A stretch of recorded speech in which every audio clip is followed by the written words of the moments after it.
महाराष्ट्रातील सर्व लाडक्या बहिणींना माझा नमस्कार. मी संतोष बोटेवार माझ्या यूट्यूब चॅनलवर तुमचं सगळ्यांचं स्वागत करीत आहे. तर आपल्या सगळ्याच उत्सुकता आहे की फेब्रुवारी 2025चा जो थकलेला हा जो लाडक्या बहिणीचा हप्ता आहे तो कधी भेटणार. आज 25 तारीख आहे, तर 25 तारखेलाच आपल्याला सगळ्यांना ह्या लाडक्या बहिणीचे पैसे येणार आहे. कारण याचे सांगतो की आपल्याला सगळ्यालाच पाहिजे की दरवेळेस ही सरकार एखादा सण आलं की त्याच्या आधीच आपल्याला पैसे देते. आणि त्याचं पण पाहायला गेलं तर एक तर उद्या आपली महाशिवरात्री आहे, मोठी महाशिवरात्री, त्या निमित्तानं. आणि जर तुम्ही पाहिलं तर नेहमीच 25-26 तारखेच्या आसपासच पैसे सरकार पाठवते. आणि प्रत्येक महिन्याचं ज्या महिन्याचं त्या महिन्यालाच सरकारनं लाडक्या बहिणीचे पैसे पाठवलेले. आणि आता ह्या महिन्यात 28चा महिना आहे. आजचा दिवस सोडला तर फक्त 3 दिवसच बाकी. 3 दिवसाच्या आधीच आपल्याला हे सगळे पैसे मिळण्याची शक्यता आहे. ठीक आहे, म्हणजे आज 25 आहे, आजच सगळ्यांना पैसे येण्याची शक्यता आहे. हे पैसे तुमच्या खात्यामध्ये 12 वाजल्याच्या नंतर तुमच्या अकाउंटमध्ये यायला सुरुवात होणार. दुपारी 12 ते रात्री 10 वाजेपर्यंत सगळ्यांच्या अकाउंटमध्ये हे पैसे जमा होतील. पैसे जमा झालं की लगेच मला कमेंट बॉक्समध्ये तुमचा जिल्ह्याचं नाव सांगायचं आहे. ठीक आहे, म्हणजे ज्यांना पैसे आले नाहीत ना त्यांना पण कळेल की बाबा पैसे आलेले आहेत आणि येत आहे.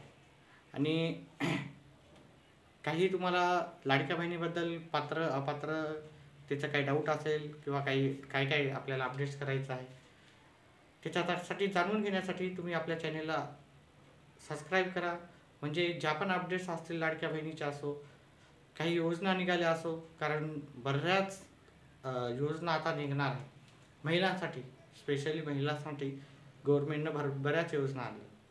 आपण याच्या आधी अंगणवाडीचं तुम्हाला सांगितलेलं आहे. LICमध्ये एक निघालेली आहे सखी योजना.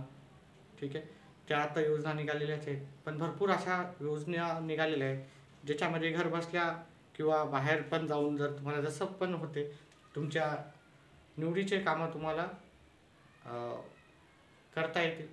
सुरुवातीला जरी तुम्हाला पेमेंट 10,000च्या आसपास जरी वाटत असलं, 8 ते 10,000 किंवा 12-14,000, तर हे पगार नंतर पुन्हा जसा तुमचा अनुभव असतो ना त्याच्यानंतर वाढत जातो. त्याच्यामुळं फक्त 10,000च पगार आहे कशाला करायचं असं हे करू नका.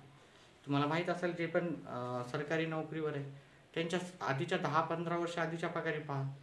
त्यांना 70-80 हजार असेल तर त्या पगारी होत्या 10-12 हजार होत्या, विचारून पहा तुम्ही. त्याच्यामुळं तुम्ही काय करा, ह्या ज्या पण सरकारच्या योजना आहेत जिथं तुम्हाला 7-8 हजार, 10,000, 12,000 भेटतात त्या योजनेमध्ये तुम्ही राहा. कंटिन्यू राहिलं तर पुढे जाऊन पगार 40-50 हजार, 30-40 हजार होणारच आहे. ठीक आहे, कारण ते परमनंट होते पुढे जाऊन. ठीक आहे, आणि तुमचं पद पण वाढत जाणार आहे. त्यामुळे आत्तापासूनच जर तुम्हाला एखाद्या योजनेमध्ये बनण्यापेक्षा एखादी अपॉर्च्युनिटी आहे तिथे तुमचा नंबर लागला, सिलेक्शन झालं, तर तुम्हाला पुढचं तुमचं 5 वर्षानंतरचं भविष्य जरी पगार कमी असेल तर पुढं 5 वर्षानंतर तुमचा पगार चांगला राहण्याची शक्यता. ठीक आहे, त्याच्यासाठी चॅनेलला सबस्क्राईब करा. आपले व्हिडिओ बघत चला. व्हिडिओ पाहिल्याबद्दल धन्यवाद.